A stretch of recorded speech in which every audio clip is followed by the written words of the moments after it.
There was this boy named Jason Voorhees, drowned in Bristol Lake about 30 years ago. None of the counselors heard him.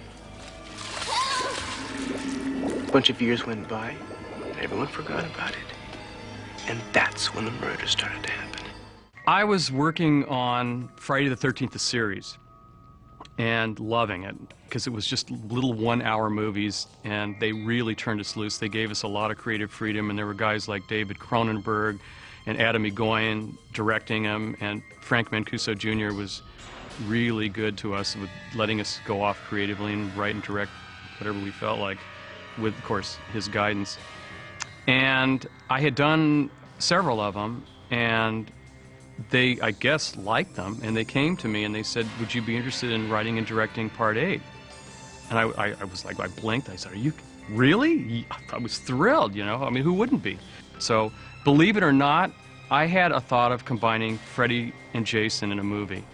And I'm not sure whether I was the first one who came up with that idea or not. Probably not, because it seems like such an obvious idea. But they explored it. And what they found out was, between the two studios and attorneys and all these other things, they couldn't come to an arrangement that would make everybody happy to combine them into one movie. So that went by the wayside. And the next thought is, I said, can I take him out of Crystal Lake? Can we get Jason out of the lake? 7 movies he's been in the lake. Let's do that. And they thought, yeah, that's a good idea. Let's try that. What are we going to do? And then we brainstormed. And I think I said, what if we take him to a city? And Frank Mancuso Jr. says, well, if he's going to go to a city, it's going to be New York. And I was like, oh, perfect. And so that's where Jason Takes Manhattan came from.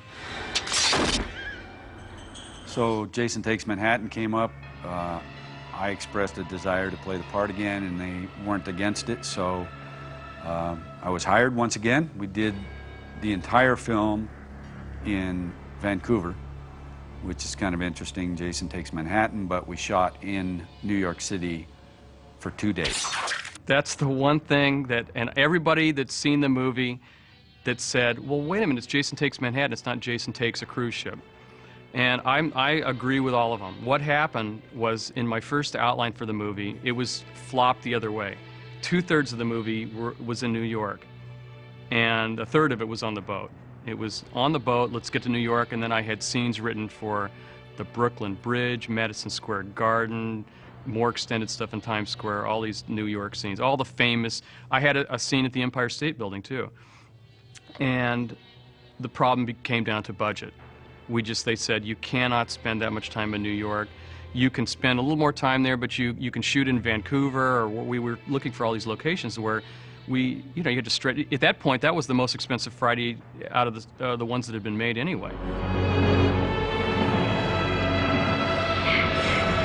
Times Square scenes, which might have to be one of the most fun scenes that I've ever done as the character, because there were so many people on either side of Times Square watching the filming, because we were right in the middle on a traffic island, and I was in full costume.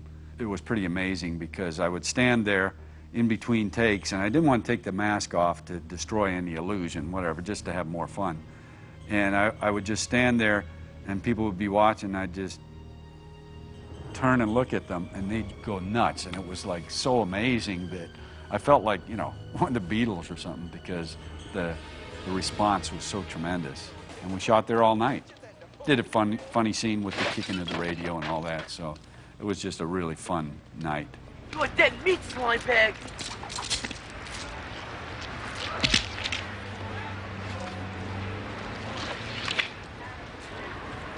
Yo, man, it's cool. It's cool, man. It's cool.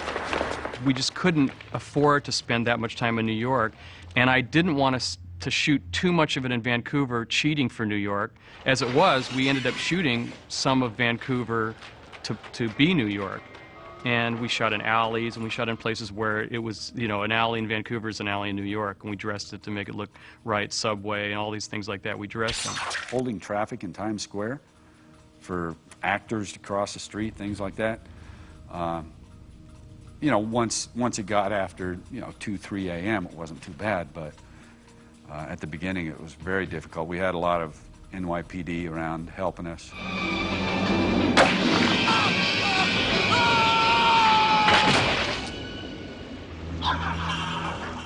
The boat is another interesting story, because since it became clear as we went through the process of pre-production that we were going to spend more time on the boat and make it into, we wanted to milk everything you could out of a boat, everything from the sinking to Jason getting on board and all these other things.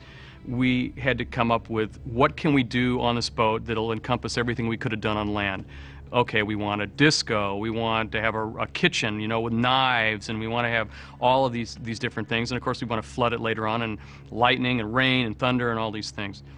So we shot, actually we used 2 different ships to do that, and the irony there is that 3 days before we started photography, the main ship that I had picked for our ship, our hero ship, that was going to be the Lazarus, you know, that sails out to sea with them, we lost the ship. There was a location snafu, lost the ship. And I had 3 days to plan all these shots before we started.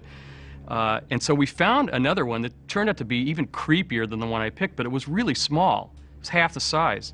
So the trick was to make it look twice as big. And the way we did that is you never see that ship in one shot. The whole thing from stem to stern. You just don't, you see like the front half up to here, you see the back half to here, you see it looking at the deck this way. You never get to see a big wide shot of it. And we got really close with extremely wide lenses and made the bow just go, you know, look really big. And it worked. And it's creepy. It's a creepy old ship anyway.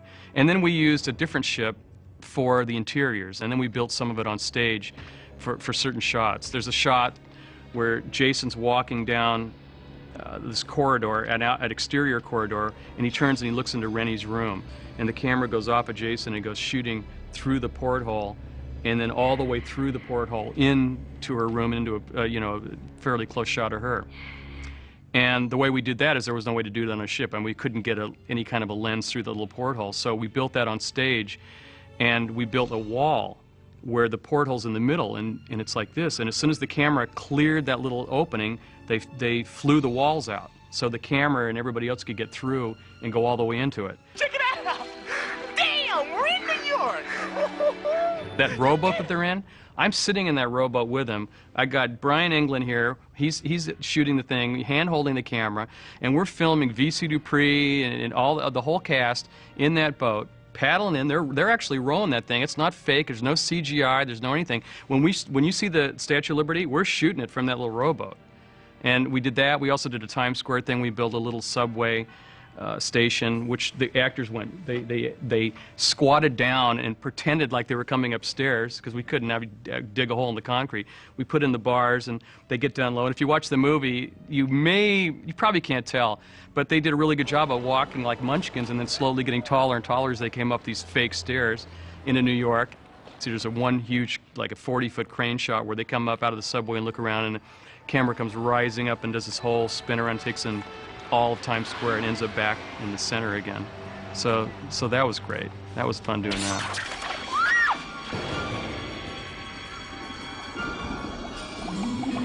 The inspiration for the flashbacks of young Jason and the whole young Jason motif that runs through the movie was tapping back into the first Friday the 13th and the fact that the myth of young Jason drowns as a little boy and comes back to haunt everybody and kill everybody later on in this whole drowning death.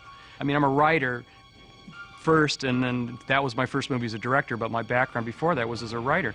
And so let's come up with a story here that really ties in mythic elements of Jason as a young boy and all that. And so the idea that came out of that was that Rennie was, as a young girl, post Jason dying and all that, was going to get a swimming lesson, as it were, from her uncle, who's a mean guy, and shoves her overboard to teach her to swim because you're either going to drown or you're going to swim. And there's the whole myth of Jason still being down there and young Jason and grabbing her. And she's got this total fear of water through the whole movie.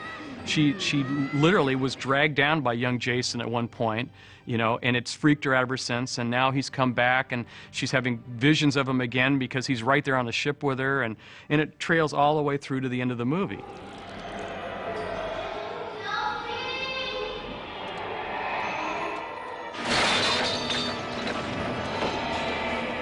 So we shot the porthole in a way, kind of like a locked off camera, green screen type situation.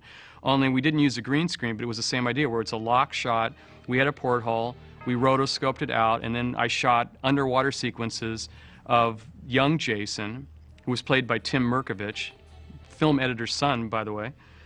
And we shot him, and we put a piece of glass in and had him come up and tap the glass like it was the porthole, and we shot it, you know, looking down into a pool with a piece of glass, and you come up. And then, of course, we put it and made it look like he was coming straight at the porthole.